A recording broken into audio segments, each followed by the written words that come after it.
All right, guys. Hey, if you're listening to this audio recording, congratulations. You have the Daily Marketer, which in my opinion is the best training on how to predictably schedule new patients every single day. Okay, so this is a protocol and a training that I put together over a course of years. This isn't just I all of a sudden created it.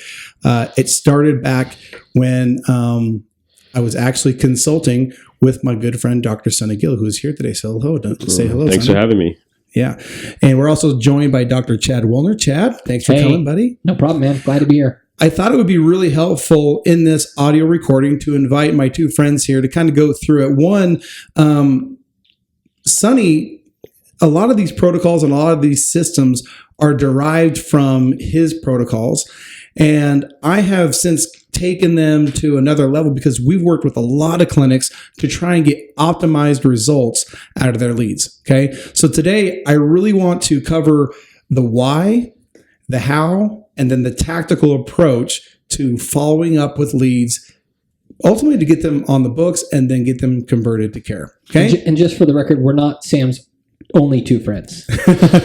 He's got more friends than us. That's true. Thank you, Chad. I appreciate it. You bet. So if you're looking at the guide now, we're going to kind of go through this, and we're not going to read the whole thing word for word, but we're going to really highlight the most important parts. So once again, most people think that when they start getting leads, they start getting into different problems. Okay. And those problems are, hey, people aren't answering the phones, or they're not showing up for their appointments. And so they ultimately default to thoughts like, hey, this lead quality stinks, or, maybe this offer or this thing, that this idea that we have isn't right. And they start going to a lot of these, outside symptoms, and they don't really understand what's happening. Okay. The reality is when you look at marketing and when you look at this follow-up process, okay, this isn't a sprint. This isn't something that you're going to be rid of in your business, assuming you want to be in business long term. This is something that you're going to be doing for the long haul. Okay. It's a lot like when somebody looks at losing weight. What's the most successful thing for somebody to do to lose weight long term? Is it a binge diet, or is it a long-term change and new habits? Long-term change, absolutely. Right? Consistency. That's exactly right. So, but I think one of the things that people kind of like, why do people go on diets? Right? It's a crash course. Why do people change permanently? I think that understanding the fundamental level, what's behind all of these, what's at the source of all these problems is really important. So we're going to jump down to the section where it says, let's start with phase one follow-up. Now, this protocol is broken up into two phases, phase one follow-up and phase two. Okay, phase one is lead generation that happens inside of a 30-day window. Okay, so that's your new contacts, people that are, we'll call them for all intents and purposes, hot. Okay, they're new prospects. Once they go out of that 30-day window, they go into what's called phase two. Okay, these are people that didn't come in, they didn't convert to care, whatever the case may be. And now they're prospects in pool number two, or phase two. Okay, so we're going to start out with phase two. And a lot of times, doctors, business owners, people, we expect staff members to do this initial follow-up, correct? Is that what you guys do in your clinics? Correct. Okay. And I've seen a lot of times that this is usually just kind of delegated. Hey, here you go. Just do it. Follow with the leads. They say to call them like 3 or 4 times. Whatever. Can you just do that? Okay. There's a problem inherent with that. And that is when you give somebody a task and you don't explain or give them any why behind that, I think that's problematic. Wouldn't you agree? Well, absolutely. And I think that's the point, is maybe it's misunderstood that calling leads might at face value seem like a very straightforward process.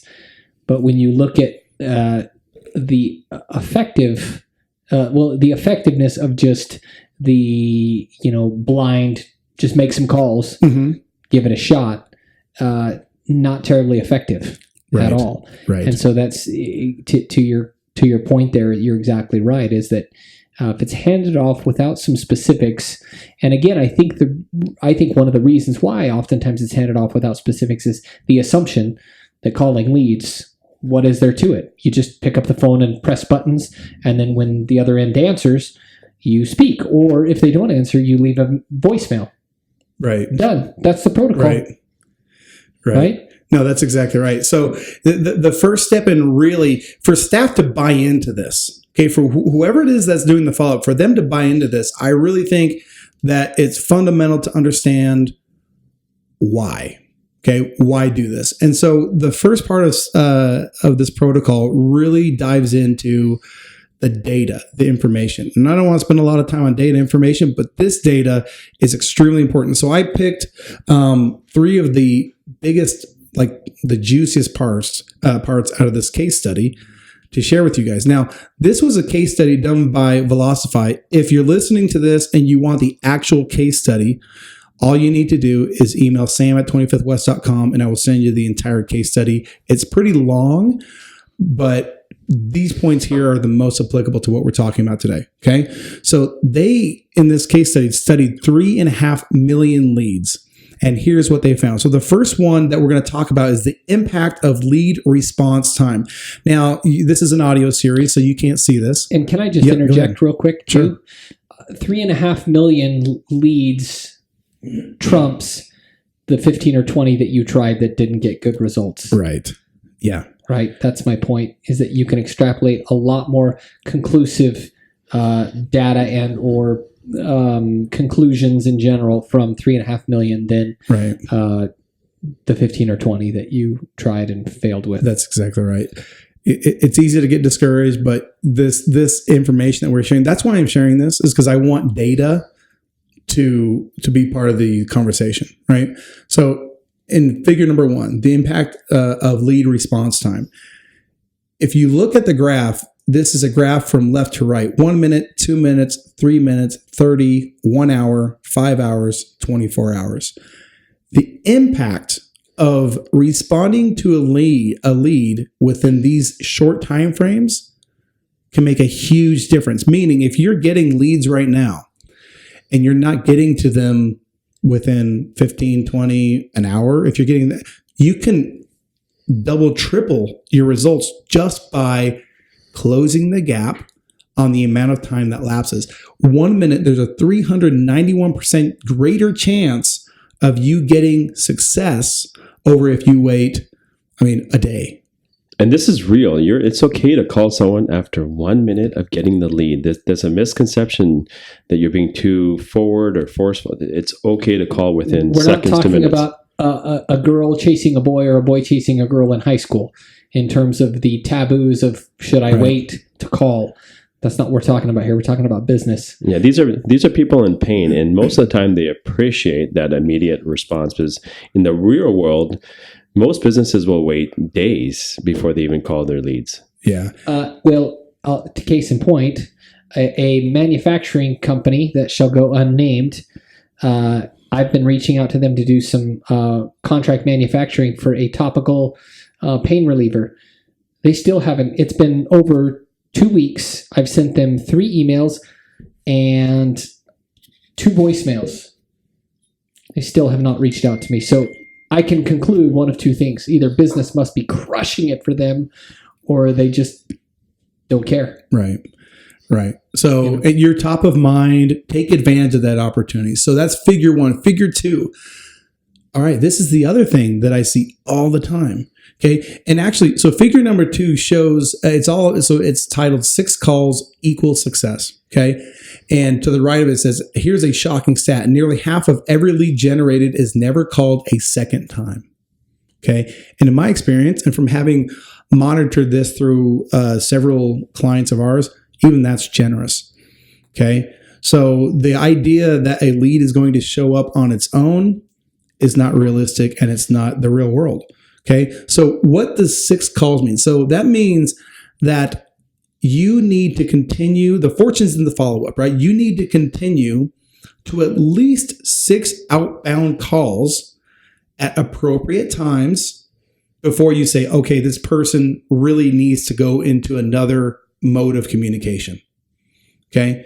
Because it's not enough. We're all busy, and especially today, we're all so busy. If you make a call to somebody right now, okay, and they don't pick up, does that mean they didn't want to answer your call? No. Well, and I was just going to emphasize something you said there that I hope they highlight and underline and asterisk and really repeat over and over again. You just said something that was crucial there. This lead what? You said this lead needs to be put into a different mode of communication, right? What I think a lot of people will do is say this lead is garbage. This lead is garbage, so we'll just throw it away and completely let it go. And the reality of it is that you're burning money if that's the case, because it may just be like you said, that for whatever reason, life is happening to them at that very moment. Yep. And they may be willing and ready, just right, not yet. Yeah, the chances are they didn't opt in by accident. Yeah. Okay. So 6 calls equals success. All right. Hopefully this is helping to clarify. Again, this is more the context, more the why. Okay. 3 weeks, 5 emails. So, emailing people all the time, what's the right number? Well, based on the data, it's 5 emails. Okay. 1 on day 1 immediately. Okay. 1 on day 4, 1 on day 8, 1 on day 15, and 1 on day 22. Okay. That's what the data shows. Now, at the time of this study, they didn't, texting wasn't a huge platform. This was 2012. Okay. But we know that today texting is absolutely huge. So here's some data for texting that is applicable. And I'll actually, since both of you use texting to respond to your leads, I'll ask anecdotally your experience with it. But 9 out of 10 consumers prefer texting over calling. Okay. And the average click-through, now this is data, the average click-through rate of a text message is 17%. Okay. That's huge for people that are using that platform. So texting, how important is it to you and your clinic, Sonny? Absolutely. This is part of every protocol. If it's lead generation, filling lectures, calling back patients, we're texting nonstop. We used to, about 10 years ago, call all of our reactivated patients. Now we text all of our reactivated patients. Yeah. Chad? Yeah, same. Texting's huge. Okay, great. All right. So moving on here. So phase 2 follow-up. Again, this is, so Tony Robbins, I think Tony Robbins kind of sums it up a little bit here. Okay. He says, it's not what we do once in a while that shapes our lives. It's what we do consistently. Okay. So at the end of the day, it's not that binge diet. It's not doing the thing one time. It's showing up every single day. And I learned this from you, Sonny, between reactivation and recall. How often do you do those? Recall is done 3 times a week. Reactivation is done twice a week. And we never miss it. Every week? Every week. That's interesting, right? Because when you talk to a lot of docs, I actually asked that out of docs. I'm like, how often do you do this? So a lot of them, you'll be surprised. Any idea what the answer is? Usually the answer is, well, we do it. The front desk does it. And when you probe further, there's nobody doing it. Yeah. I hear like once a month. Yeah. So, I mean, that consistent, because the reality is it's timing. Okay.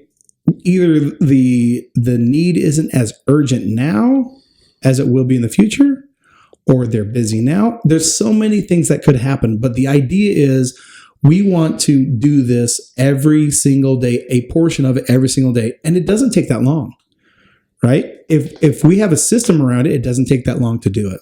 Okay. Here's another stat real quick. Okay. This is amazing. And this is actually, if you want to check, it's cited on the document. 2% of sales are made on the first contact. Okay. That's not real great odds there. 3% on the second, 5% the third, 10% the fourth, 80% the fifth, through the 12th contact. That's everything. That's your entire business. Your entire business is past the 5th attempt. Okay. This is why we have a phase 2. This is why this is important. All right. Plan tomorrow, today, when we show up. Okay. Whether it's our leads, our reactivations, our protocol, our recalls, that needs to have a plan before we start. We need to know what we're doing. That way we are in a reactive state, not a reactive state. Proactive state. I'm sorry. Proactive state. What did I say? You had said reactive and reactive. Oh, well, let's not be reactive, you guys. Come on. Reactive or proactive. Okay. And again, I love that quote. Failing to plan is a plan to fail. Benjamin Franklin.